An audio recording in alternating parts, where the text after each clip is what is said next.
Buenas, nuevamente acá estamos en este canal Aventurero Guillo, aprendiendo a jugar Dungeons and Dragons. Y hoy vamos a comenzar con la parte más de jugar el juego. Hasta ahora vimos cómo crear el personaje, cómo darle entidad, cómo darle trasfondo, cómo darle personalidad y que se sienta un personaje vivo en nuestro mundo o en el mundo que nos va a narrar nuestro máster. Y antes de pasar a consejos para máster, como crear NPCs, por ejemplo, cómo darle entidad a los NPCs y demás, que va a ser todo otro apartado, vamos a ir directamente a cómo se juega el juego, a esta parte 2 de el manual de jugador, manual que siempre recomiendo tener a mano, para darle una repasada, pegarle una leída, para entender y obviamente, bueno, si hay alguna regla casera, que todos la tengamos en cuenta y todos la tengamos bien sabida para que no genere confusiones.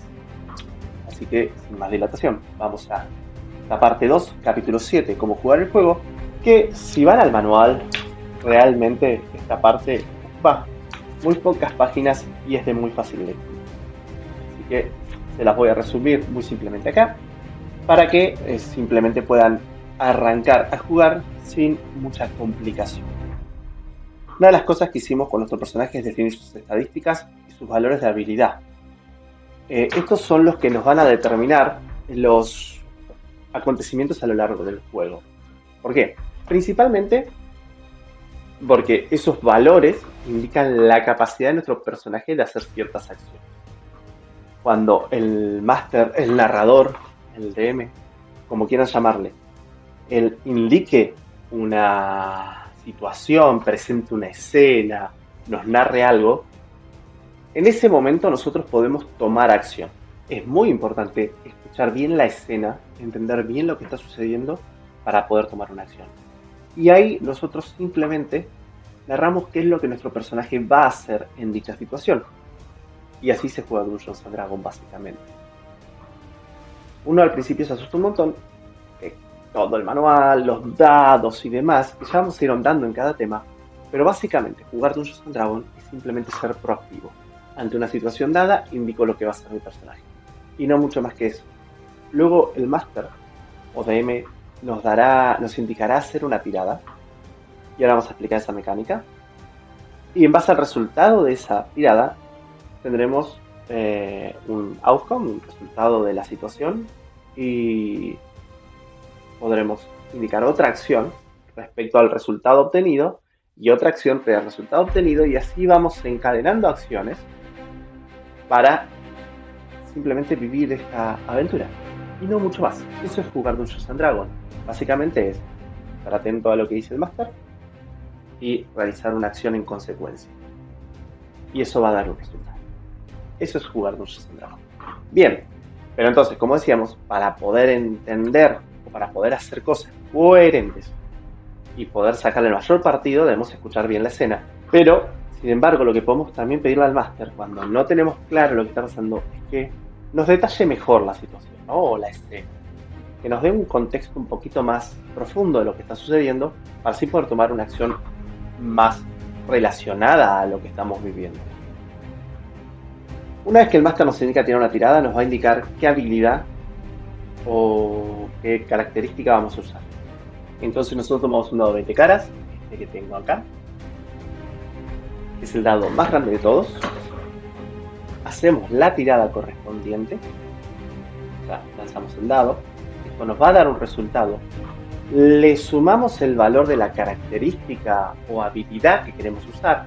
Por ejemplo, el máster nos va a decir que hagamos una tirada de atletismo. Le sumamos ese valor y le damos el resultado. Cada acción en Dungeons and Dragons tiene un valor de dificultad que va entre 0 y 30, básicamente, donde 30 es el máximo posible.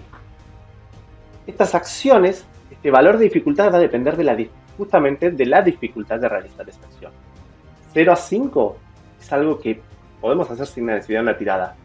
Por ahí, bajo ciertas situaciones, el máster nos puede requerir dicha tirada, pero realmente comúnmente van a ser pasadas por alto.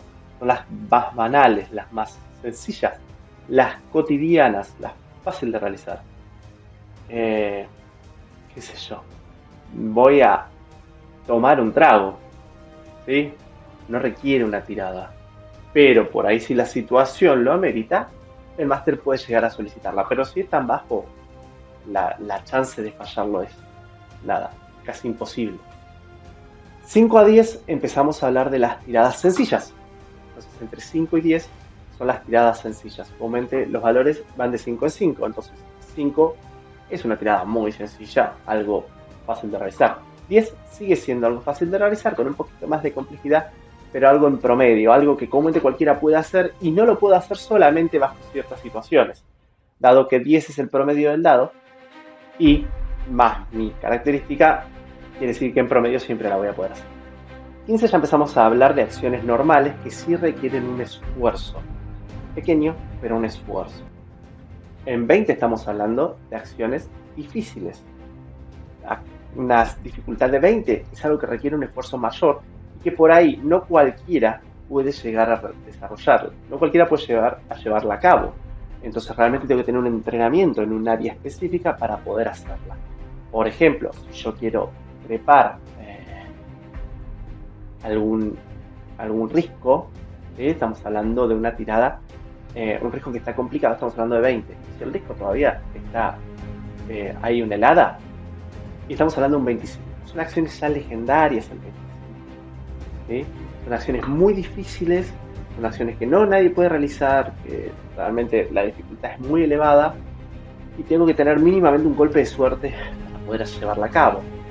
Y luego tenemos 30, lo que se llama heroicas. Las acciones heroicas son las más complejas de todas, porque realmente no hay forma de alcanzar, casi no hay manera de alcanzar ese más 10, que sumado a 20 me dé 30, entonces ya tengo que empezar a usar otras habilidades que me sumen bonificador a mi tirada para poder alcanzar el 30. O sea que tiene que haber involucrado todavía inclusive otras personas para que yo logre alcanzar ese 30 en el valor de dificultad. Entonces 5 es sencillo, 10 es 5 es muy sencillo, 10 es sencillo, 15 es normal, 20 es difícil, 25 muy difícil, 30 es 0. Los valores entre medios son comúnmente utilizados para si agregamos alguna dificultad más. Por ejemplo, algo normal de valor 15, pero bajo presión, puedo sumar un más 2, un más 3 de presión. Entonces el valor pasa a ser 18 el valor de dificultad. 16 con algo que agrega una extra dificultad, pero es muy básico. ¿Se entiende? Entonces, cualquier valor donde yo sumo un extra,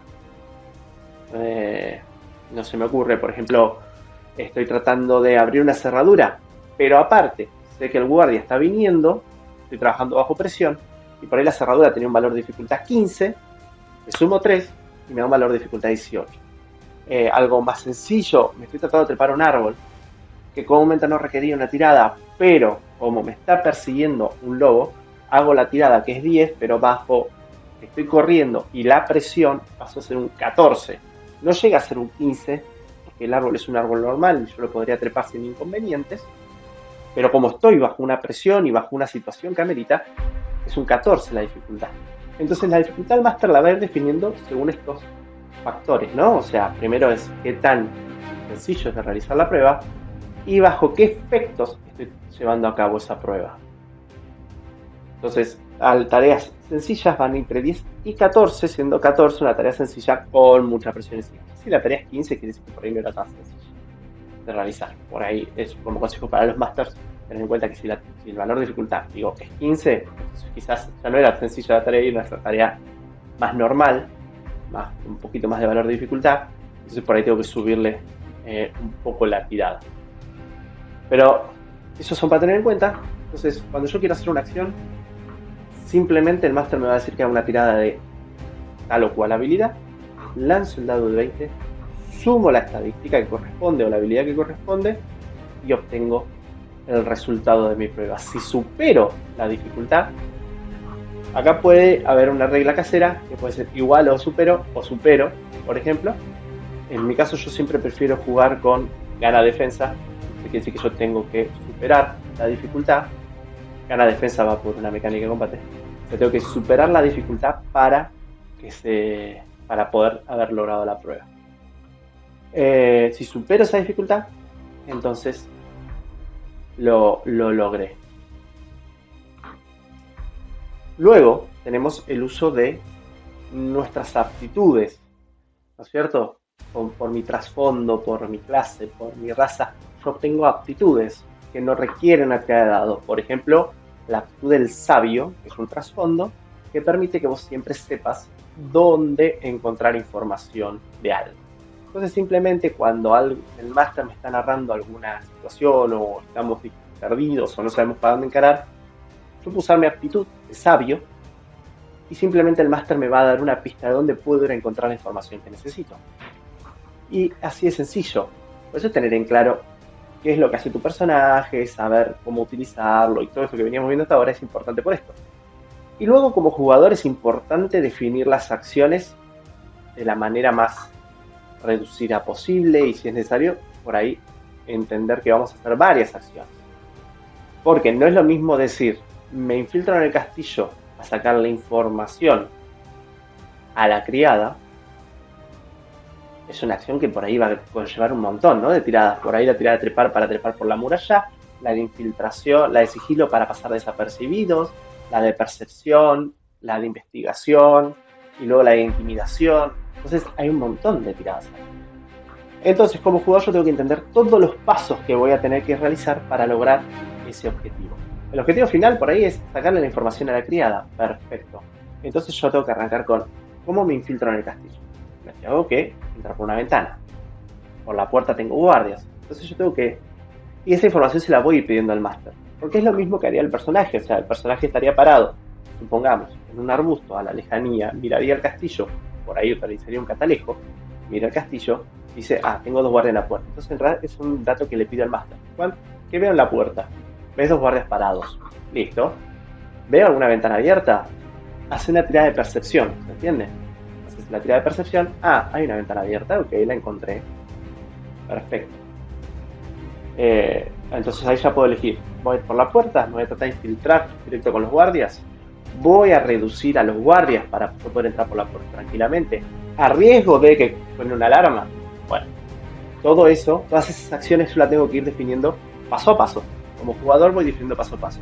Y voy solicitando al máster la información para ver qué tan factible es hacer lo que quiero hacer. Y básicamente así se juega Dungeons & Dragons, no mucho más que eso. Luego tenemos, obviamente, las pifias, los éxitos, los fallos. ¿Qué pasa si yo fallo una tirada de trepar y me caí? Depende de cuánto la falle, va a ser de qué altura me caí, por ejemplo. O por ahí no arranco a trepar. O por ahí el máster puede jugar con un factor de suerte y desgracia. Pero todo eso van a ser reglas de la mesa. Obviamente si yo fallo algo es que no lo puedo hacer. O estoy intentando hacerlo y no me sale. Comúnmente sin un efecto negativo. Y si fallo por mucho, comúnmente puede haber un efecto negativo. Si la tirada de trepar era 10, yo saco un 2 y no tengo nada en atletismo, bien, entonces me voy a caer y me voy a hacer daño. Básicamente esa es la mecánica de juego. Siguiendo, esto es cómo usar tus habilidades y nada más, y cómo acompañar a la narrativa de la historia. Y básicamente se juega Dungeons & Dragons. Pero siguiendo los puntos que nos incluye Quinta, básicamente se juega cualquier juego de rol, digamos, en realidad, ¿no? Todo juego de rol, vos lo jugás de esa manera, no tenés mucho más misterio. Simplemente es ver cuál es la escena, ver cuál es la situación, pedir información al máster y actuar en consecuencia, tratando de llevar de a un paso a la vez las acciones que voy a cometer para llevar a cabo un objetivo. Otra de los Dungeons & Dragons de lo que nos brinda es la ventaja y desventaja. La ventaja y desventaja es cuando yo estoy haciendo algo y tengo una posición donde es muy factible que lo logre, o tengo una posición donde algo me está facilitando el lograrlo, entonces entro en ventaja. En ventaja quiere decir que yo voy a tirar 2 veces el dado de 20, o voy a tirar 2 dados de 20 al mismo tiempo, y me voy a quedar con su resultado mayor del dado. Entonces yo saco un 18 y un 15, me quedo con el 18. Y a eso le sumo el modificador de habilidad. Entonces, cuando tiro con ventaja, tengo más posibilidades de sacar un número más alto. Puedo llegar a fallar en las 2 tiradas, claramente. Ventaja no te da un éxito absoluto, pero sí te aumenta tus posibilidades de tener éxito. Y desventaja, por el otro lado, es cuando algo está interfiriendo con la acción que yo quiero realizar de alguna manera o estoy incómodo al realizarla. Por ejemplo, si estoy tratando de pasar desapercibido de manera sigilosa y porto una armadura completa de metal, bueno, entonces tiro con desventaja. Desventaja significa tiro 2 veces el dado de 20 y me quedo con el valor menor. Si saco un 15 o un 18, como dije hoy, me quedo con el 15. Le sumo el valor y ahí obtengo mi resultado. Otros modificadores a las habilidades, a las tiradas de habilidad o de tiradas de acción, digamos, vamos a llamarla tirada de acción, porque cada vez que tienes un dado de 20 es porque estás intentando hacer una acción o, ¿cómo se llama?, reaccionando a una acción. Entonces, unas tiradas de acción puede tener modificadores. Planos que suman o restan a la tirada. Estos son más poco comunes, o sea, menos comunes. Son menos comunes, pero por ejemplo, si yo intento, bueno, nuevamente, el modificador de competencia, ese modificador de competencia lo tiene mi personaje según la clase y según el nivel. Modificador de competencia, sumo +2 en los niveles principales, quiere decir que para todas las cosas que yo soy competente, sumo +2. Entonces, por ejemplo, si mi personaje es un orco bárbaro competente en intimidación, va a sumar valor de carisma, +2 de competencia, más lo que diga el dado. Mi personaje es competente en el uso de cierta arma, cuando hago un ataque con esa arma voy a sumar el dado de 20 más la característica correspondiente a esa arma, que puede ser fuerza o puede ser destreza, más mi bonificador de competencia. No hay un penalizador de competencia, no hay un penalizador que te digas, no podés, esto te resta. Pero sí hay penalizadores más planos, que algunas habilidades, algunos conjuros o demás te pueden aplicar, que por ejemplo restás 2, restás 5. Por ejemplo, el dote de precisión te permite restarte 5 a la tirada de ataque con un arma a distancia para sumar 10 al daño. Entonces hago una resta al resultado total. Tiro el dado, sumo competencia si corresponde, destreza, y al resultado le resto 5, y si logré acertar el golpe, el daño se va a sumar +10. Esos son los bonificadores y penalizadores planos. Y luego, por último, tenemos lo que son los chequeos pasivos. ¿Qué quiere decir? Cuando yo voy a hacer una acción y la verdad que ya mi personaje es sobre todo apto en dicha acción, puedo tener lo que se llama un chequeo pasivo, que simplemente es tengo un éxito. O, por ejemplo, la percepción pasiva, que es el más común de todos, porque inclusive está en la hoja de personaje, indica qué tan perceptivo es tu personaje cuando no está activamente buscando algo. Entonces, que es 10 más el bonificador de sabiduría, de lleno, a no ser que lo modifiques con otras cuestiones, indica qué tan perceptivo es tu personaje. Entonces, si tu personaje no está activamente buscando algo, pero hay una trampa, o hay una puerta oculta, o hay un tesoro, y tu personaje es naturalmente perceptivo, la vas a detectar sin estarla buscando. Esos son los chequeos pasivos, básicamente. También puede influir, por ejemplo, fuerza, involucra qué tanto podés empujar, cargar, arrastrar. Destreza involucra qué tan, depende de tu modificador de destreza, podés resbalarte, no resbalarte, caminar una liana, distintas cuestiones. Constitución no tiene un bonificador pasivo, pero aplica directamente a los puntos de vida de manera pasiva, o sea, lo que tenga de constitución va a aplicar directamente a los puntos de vida. Podemos dar alguna especie de chequeo pasivo a la constitución, pero en realidad siempre hay una salvación. O sea, si yo tomo un veneno, como comida en mal estado, lo que sea, el juego me va a decir que haga una tirada de salvación de constitución. Ya vamos a hablar de la tirada de salvación. Entonces es como que no hay un bonificador pasivo de constitución. Luego tenemos los mentales, por ejemplo, inteligencia. El máster lo puedes llegar a invocar para ver si sabes o no sabes de algo, o si te podés dar cuenta. Una vez, una anécdota muy graciosa, es que a mí me rechazaron algo que ideé, porque mi personaje en realidad tenía 8 de inteligencia, o sea, está muy por debajo del promedio. Entonces, la verdad que no lo podría haber llevado a cabo. Bueno, por ejemplo, ahí tenemos un control pasivo, ¿no es cierto? Inteligencia es, el personaje no es capaz de razonar tan elaborado plan. Sabiduría, como dijimos recién, sirve también para percepción pasiva, puede servir para la intuición. Y luego tenemos carisma, que puede servir para ver cómo te relacionas con otros. Por ahí un personaje que ha dejado carisma como su dump stat, que es su stat más desperdiciado, o sea que no le interesa, ¿no es cierto? Porque siempre tenemos un stat que no nos interesa y lo vamos a descartar. Ese stat, si lo dejaste en carisma y comúnmente cuando te quieras hacer pasar por alguien o quieras influenciar o convencer y demás, el máster te va a decir que tu personaje no es carismático.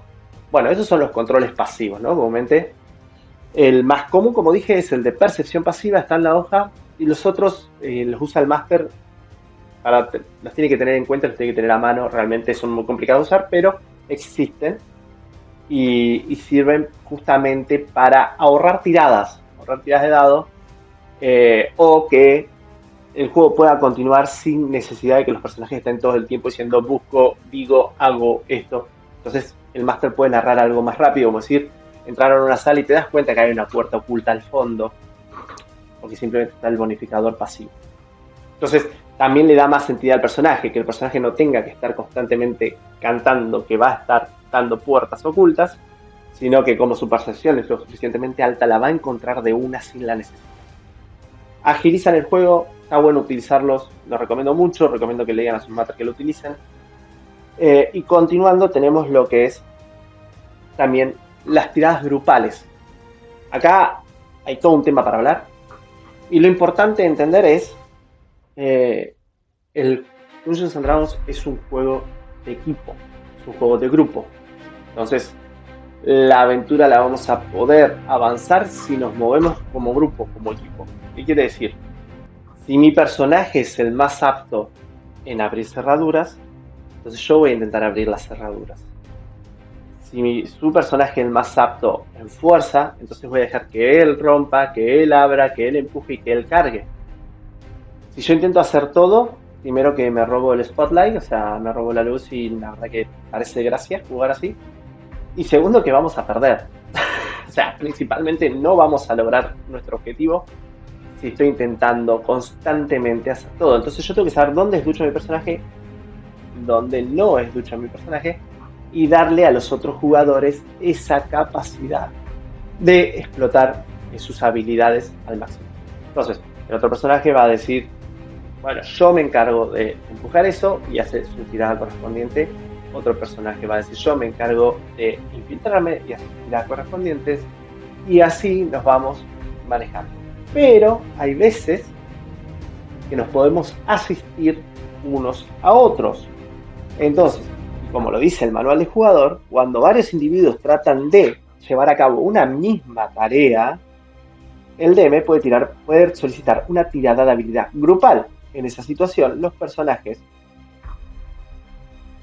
más habilidosos en esa tarea particular cubren a aquellos que no lo son.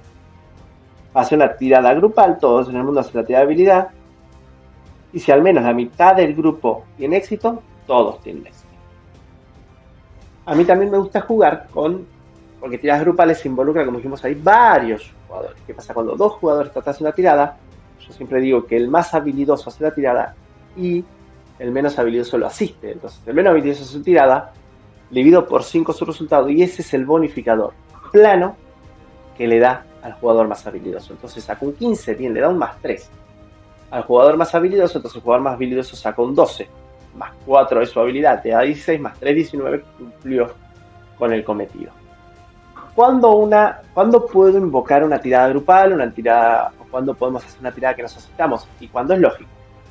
No puedo hacer una tirada de asistirnos en sigilo, no puedo hacer una tirada de asistirnos en recordar un dato, por ejemplo, o sea, a veces se puede, pero comúnmente es raro. Por ejemplo, una tirada de historia. Cuando yo asisto a otro, puedo decir que, a ver, yo te voy tirando datos y vos tratás de acordarte qué es lo que sabes de este tema. Bueno, entonces ahí lo puedo justificar y vale la tirada grupal, ¿no es cierto? Entonces todos tratamos de armar el rompecabezas. Por ejemplo, ahora si me quiero meter sigiloso, está bien, el otro puede llegar a asistirme, pero si los dos estamos entrando sigilosos, el otro tiene que entrar él sigiloso. Si los dos tienen que hacer su acción de manera individual, es difícil que se puedan asistir. Cada uno va a llevar a cabo su acción. Entonces, uno no puede estar haciendo su acción y al mismo tiempo asistir al otro. Eso es importante. Entonces, de esa manera, ahí es donde ya es más gris el tema de si me puedo ayudar o no me puedo ayudar. Y, por ejemplo, en percepción, estamos viendo, simplemente viendo algo, y todavía es mucho más difícil. Yo no te puedo ayudar a vos a que veas algo que yo todavía no vi. ¿Se entiende? Entonces, cuando yo lo vea, te puedo indicar dónde está. Entonces, ya no necesito que vos hagas la tirada. Entonces, hay que ver cuándo se puede utilizar esto de tirada grupal y cuándo no, pero sí es verdad que existe, siempre que sea lógico y explicable y no estén los dos necesitando realizar la acción, sino que con que uno la haga basta y el otro pueda asistirlo, es válido invocar una tirada grupal. Y bueno, el máster definirá su mecánica. Mi mecánica, como dije, es esta, a no ser que sea una tirada grupal, y uso la mecánica que involucre más de 4, o más de 3 en realidad, ahí utilizo lo que indica el manual. Y básicamente con eso cubrimos cómo utilizar tus habilidades, cómo utilizar tus estadísticas. No requiere mucho más, obviamente el resto será la parte de combate, pero eso lo vamos a ver totalmente en otro video. Lo último que me queda es cómo, o sea, ahora vimos cómo hacerse una acción. Cómo respondo a una acción es la tirada de salvación. La tirada de salvación me indica que yo estoy respondiendo a algo que me está sucediendo. Hay la tirada de salvación básica son, bueno, como indica la hoja de personaje, el manual y demás, de la estadística salvación, que es tu bonificador plano de fuerza, destreza, constitución, y cuando sos competente, sumas el bonificador de competencia. Y nada más, que lo que involucran es cuando alguien está ejerciendo sobre vos y vos estás resistiendo. Por ejemplo, una tirada de salvación de fuerza es para resistir un empuje o algo que me ejerce demasiada fuerza, presión sobre mí. Una tirada de salvación de destreza es para tratar de esquivar algo que no esperaba, que no es una defensa pasiva, sino que puede ser un efecto de área, el piso que se derrumba, no sé, un pedazo de techo que se cae y no lo estaba esperando, yo no me estaba defendiendo de eso. Entonces, cuando algo me toma por sorpresa, una salvación de destreza va a indicar si puedo evitar que eso me haga un efecto o no. La salvación de constitución, como dijimos hoy, comúnmente está relacionada a cosas que te afectan, te enferman o te... Bueno, este tipo de cuestiones, ¿no es cierto? Como algo en mal estado, tomo un veneno, o sea, muchos conjuros van a decirme cuál es la salvación que yo tengo que salvar. La tirada de salvación de inteligencia va por el lado de no volverse loco. Una tirada de salvación de sabiduría va por el lado de mantener la entereza, va por el lado de mantenerse estoico ante una situación, y una salvación de carisma va por el lado de no dejarse influenciar comúnmente, mágicamente, por otro. Entonces, cuando el máster me diga que la tirada de salvación es de carisma, es que hay un efecto mágico que está influenciando, ojo, influenciando no es lo mismo que tratando de controlar mentalmente, sino que está influenciando sobre mí de una manera negativa. Una tirada de salvación de sabiduría, sí, es que estoy tratando de mantener yo el control sobre mí mismo, o sea que ahí sí es la tirada por ejemplo de control mental. Una tirada de salvación de inteligencia es que estoy tratando de mantener la cordura. Entonces es importante saber que cuando el máster me da una tirada de salvación, ¿qué indica esa tirada de salvación? La tirada de salvación de constitución es algo que me está afectando como si fuera una especie de enfermedad o aflicción. Una tirada de destreza es que estoy evitando algo que me tomó por sorpresa.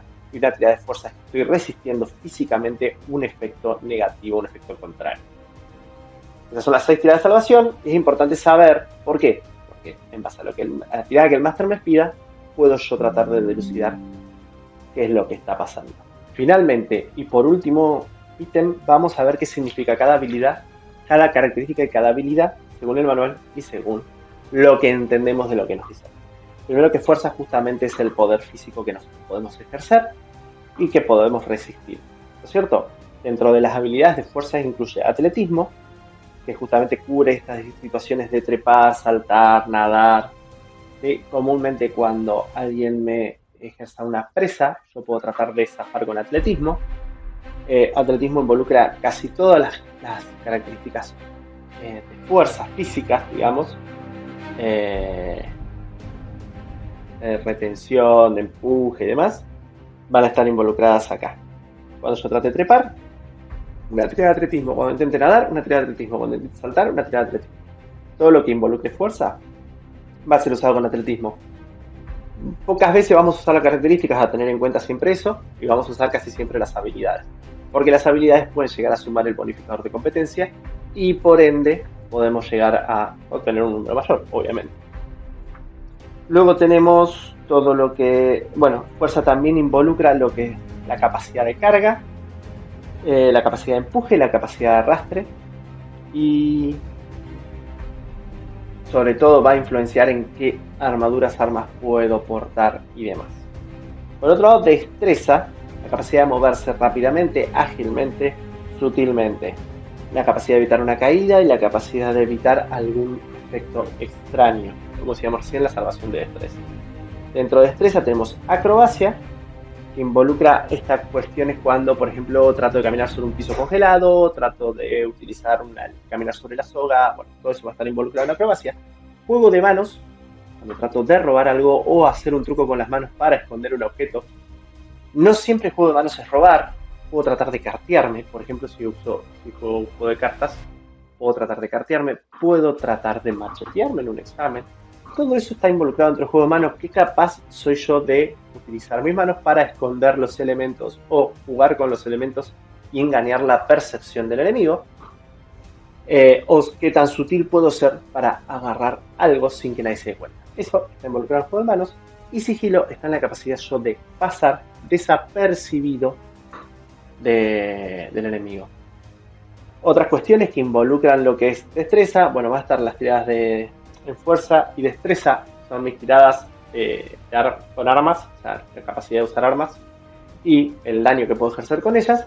También la destreza involucra la iniciativa, es decir, qué tan rápido puedo llegar a reaccionar ante un suceso que amerita un combate, y que entonces eso me va a ayudar a posicionarme, a reaccionar primero ante el combate.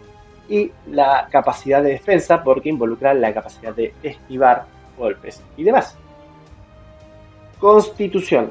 Bueno, dentro de destreza está, y lo que es sigilo, está bueno hablar de esconderse. Para esconderse, primero vas a hacer una prueba de sigilo, sí, es cierto, pero no te tienen que haber visto. Porque por más que sea muy sigiloso, si el enemigo te está viendo, y vos vas sin hacer ruido, te está viendo, o sea, no te vas a poder esconder. Para esconderte tenés que desaparecer de la vista del enemigo o no haber aparecido nunca en ella. Y una vez que desapareciste de la vista del enemigo, puedes usar sigilo para esconderte y que el enemigo no te detecte. Sigilo es importante entender que no se involucra solamente, o sea, sigilo no te hace desaparecer, ¿sí? Sigilo es la capacidad de moverte pasando desapercibido visual y auditivamente, o sea, tu capacidad de no hacer ruido. Porque por más que el enemigo no me vea, por ejemplo, me hago invisible y quiero pasar entre los guardias, y si soy un paladín que se hace invisible por una armadura de metal, sí, los guardias no van a ver nada, pero van a escuchar el clac, clac, clac de una armadura caminante. En algún lado estás. ¿Me entiendes? Estamos hablando de un mundo mágico. Por ahí, si yo escuchara en mi vida real un ruido a metal y no veo nada, y yo saldría corriendo. Pero estamos hablando de un mundo mágico, es obvio que todo el mundo entiende que hay magia. Entonces no saldrían corriendo, buscarían de dónde proviene el ruido. Entonces, este tipo de cosas está bueno tenerlos en cuenta, sobre todo para pensar las cosas un poquito más, ¿no es cierto?, con más profundidad. Entonces, entender que esconderse no es solamente una prueba de sigilo, tiene que haber condiciones. Y luego, si esas condiciones se cumplen, puedo esconderme haciendo una prueba de sigilo. La prueba de sigilo va a chocar contra la percepción pasiva de los enemigos, no una tirada de percepción activa, a no ser que te estén buscando activamente. Cuando usan percepción, el valor de percepción pasiva y percepción activa, el mayor va a ser el que prevalezca. Entonces la percepción siempre tiene un piso. Constitución, las tiradas de constitución, por ejemplo, mantener la respiración, hacer tareas por un tiempo que excede tu resistencia física, o sea, también puede ser andar sin dormir, por ejemplo, sobrevivir sin comida, sin agua, pero todas esas comúnmente van a ser salvaciones de constitución que nos va a pedir el máster. La constitución no tiene una habilidad relacionada directa. Y la constitución se involucra a los puntos de vida, tu capacidad de resistir daño. Inteligencia, la inteligencia va por el lado de poder resolver rápidamente con los datos que tengo en el momento un acertijo, un problema, una situación comúnmente más, podemos decirle, aritmética. ¿Entiendes? O sea, puedo tratar de, o lógica, puedo tratar de entender que hay un patrón en los dibujos, puedo tratar de, no sé, descifrar un mensaje, de buscar un anagrama. Eso depende de la inteligencia. Si ahora vamos a la sabiduría, es algo muy distinto. Entonces la inteligencia viene por ese lado, ¿no? Cuando estoy trabajando con la lógica y también con la memoria, el poder deductivo. Las tiradas de habilidades relacionadas a inteligencia son la tirada arcana, que es tu saber sobre el mundo mágico, la tirada de historia, que es tu saber sobre la historia pasada, la capacidad de investigación, que es la capacidad no de ver, sino de relacionar las cosas. Cuando yo ya vi a una tirada de investigación y puedo decir que la mancha que veo sobre la pared está relacionada con la capa que dejaron en el sillón y armar algo más detectivesco, ¿se entiende? La capacidad de investigación te permite atar cabos. La capacidad de naturaleza, que es tu conocimiento sobre el mundo natural. La capacidad de religión, que es tu conocimiento sobre el mundo divino. Y otras puede ser tratar de comunicarse con una criatura sin palabras, estimar el valor de un objeto, tratar de entender si el disfraz que me estoy poniendo va a dar resultado o no, por ejemplo. Es una capacidad de inteligencia. Si yo me pongo un disfraz y ese disfraz no... O sea, con una capacidad de inteligencia puedo darme cuenta que ese disfraz no va a pasar a los guardias. Y también tratar de ganar en algún juego que requiera lógica. Y todo lo que es el uso de habilidades mágicas relacionadas a la inteligencia son comúnmente arcanas. O sea, estamos hablando del mago, por ejemplo, que utiliza su conocimiento para realizar conjuros. La sabiduría, por otro lado, como dice acá, refleja el esfuerzo para leer el lenguaje corporal, entender los sentimientos y notar el entorno. La sabiduría va por el lado de poder utilizar la experiencia a tu favor para entender lo que está sucediendo. No me va a resolver un problema lógico como la inteligencia, sino que me permite a través de mi experiencia entender qué ocurre. ¿Sí? Por eso las tiradas de sabiduría tienen que ver con trato con animales, perspicacia, que es la intuición, medicina y percepción y supervivencia.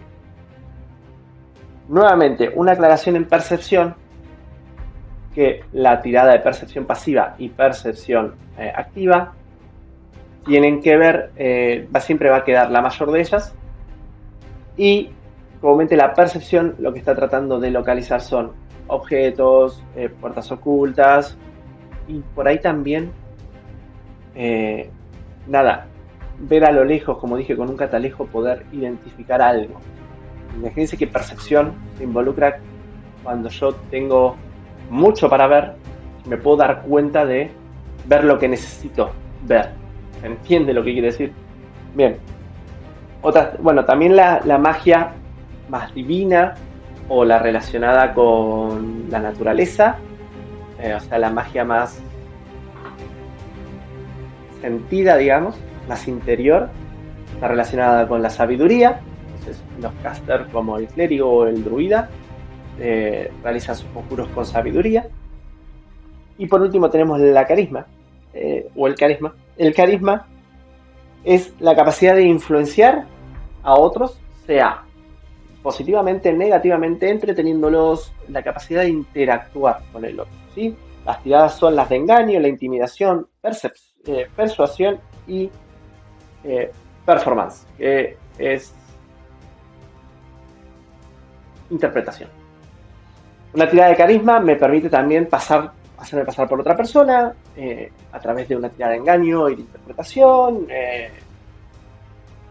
poder convencer a alguien para que me cuente un rumor, poder convencer a alguien para que me deje pasar, poder pedir un regateo en la tienda. Todo eso va por el lado del carisma. ¿Qué tan mucho sos? Hay cuestiones donde, por ejemplo, la intimidación se puede hacer con fuerza. En realidad no soy carismático, pero busco a través del sometimiento convencerte. Es válido. Entonces puedo hacer intimidación con fuerza. No es de las mejores, porque cuando yo utilizo carisma quiere decir que del otro lado va a haber una respuesta. Entonces, si yo soy persuasivo, del otro lado van a ser más receptivos conmigo. Si yo intimido, del otro lado van a ser más hostiles conmigo. Si yo logro mi objetivo a través de la intimidación, del otro lado habrá una hostilidad. Luego, yo convenzo a la persona a través de una intimidación de revelar la guarida secreta del villano. Debo saber que esa persona luego va a ir a alertar a los guardias o va a buscar la manera de vengarse. Porque cuando lo hago a través de la intimidación, esa persona va a estar nuevamente luego de una manera hostil hacia mí. Y si lo hago a través de la persuasión, esa persona va a estar de una manera más amigable. Entonces, el carisma te sirve para manejar este eje de hostilidad con los NPCs, ¿no es cierto? Y las habilidades que involucran carisma son aquellas comúnmente que su magia es netamente influenciar sobre otros, sea engañándolos, sea control mental, por ejemplo, o cosas por el estilo, como el bardo, o aquellas que buscan relacionarse con una entidad superior para pedirles favores, como es el paladín, como es el brujo. Paladín y brujo utilizan carisma como su habilidad de lanzamiento de conjuros porque ellos están solicitando el favor divino, podemos decir, de otra entidad para usar sus poderes. Entonces, a través del carisma logran convencer a esa otra entidad.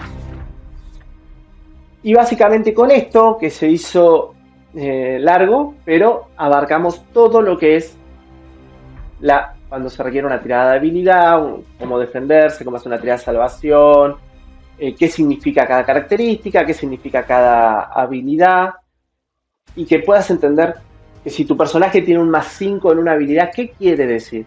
Si tu personaje tiene un +4 en la salvación de carisma, ¿qué quiere decir? Si tu personaje es carismático o si tu personaje tiene una constitución muy alta, ¿qué quiere decir? Bien, hagamos las estadísticas y con cómo usar el dado, principalmente el dado de 20, abarcamos cómo jugar Dungeons & Dragons prácticamente, porque esto es jugar Dungeons & Dragons básicamente y nada más. Simplemente realizo acciones en base a lo que el DM me narra y esas acciones las realizo con una tirada de habilidad. Próximo capítulo, prometo va a ser más corto, hablamos de combate. Pero bueno, me gusta que se logre entender completamente la idea y que podamos todos llegar a la mesa con las mismas ideas, o sea, las mismas reglas en mente y entendiendo qué es lo que está ocurriendo. Y sobre todo estos truquitos para cuando tu máster te diga, hacemos una salvación de carisma, vos sepas qué es lo que está pasando. Porque tu personaje de cierta manera lo sabe. Si haces una salvación de constitución, quiere decir que duele la panza, ¿se entiende? Si haces una salvación de inteligencia, quiere decir que te dio, por ejemplo, un ataque de ansiedad o algo te deslocó. Si haces una tirada de salvación de fuerza, quiere decir que algo te está ejerciendo presión. Entonces tu personaje lo sabe. Está bueno saber estos detalles para que vos puedas después decir, ¿por qué? ¿Qué es lo que está pasando? Y sobre todo le puedas hacer al máster las preguntas necesarias para entender qué es lo que está pasando. Entender mejor el entorno te lleva a entender mejor tus acciones disponibles. Así que bueno, espero que os haya gustado. Volvemos con el combate en el próximo video la semana que viene. Me dejan comentarios, dudas al respecto. En algún momento recapitularé algunas dudas y haremos un video de ello. Y también vamos a seguir con el video de razas y clases este fin de semana. Así que manténganse conectados. Y quizás haga el primer video de anécdotas para narrar una anécdota breve. Un abrazo.